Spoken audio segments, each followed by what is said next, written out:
ఏమైరా పోరిని kidnap చేసినావా లేదా? పాపం బాస్ మంచిగా వండుకుంది. అవురా పాపం బువ్వ తినదో లేదో. అవు బాస్ ఇప్పుడు ఏం చేయాలి? సీదా కిచెన్లో పోయి ఒక మసాలా దోశ పొద్దుగాల లేసి తింటది అది. సరే బాస్. ఇంకో ముచ్చట్రా, దోశలు ఆలుగడ్డ కూరని పేస్ట్ చేయకరా, నాకు నచ్చది. మధ్యలో అట్టనే ముద్ద పెట్టు, టేస్ట్ మంచిగా వస్తుంది. మరి చట్నీ?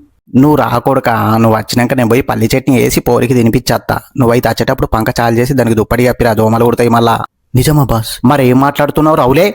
ఆ పోర్ని కిడ్నాప్ అయితే ₹1,00,00,000 వస్తాయంటే నువ్వేమో దానికి దోమలు కుడుతున్నాయి, ఆలౌట్ పెడతా, దాని ఇంటికి సున్నం ఎత్తంటావు. దిమాక్ ఉందారా? Sorry boss. ఇప్పుడు ఏం చేయాలి?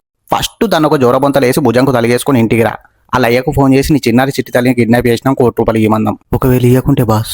మనమే దీన్ని వేయించుకొని సాయి పల్లవి లెక్క వేసి ఉల్టా కట్నం తీసుకొని పెళ్లి చేద్దాం. టెంట్ ఖర్చు మనది, తిండి ఖర్చు అలాది, బట్టలు మనం కొంటాం, బోలిపోకి రాలేస్తా, డీజే మనం పెడతాం, మందు ఖర్చులు పెడతారు. ఇక ఫ్యూచర్లో మస్తు ఖర్చు ఉంటారు మనకు దీని మీద. దాని కాలేజ్ ఫీజుకు, బ్యాగ్ పాయింట్, మేకప్ బీకప్ లాంటి ఇంట్లో ఉన్న ఇనుప సామాన్ అంతా అమ్ముకోవాలి. నువ్వు జల్దీ రాకూడక లెక్కలేసుకుందాం. Okay boss.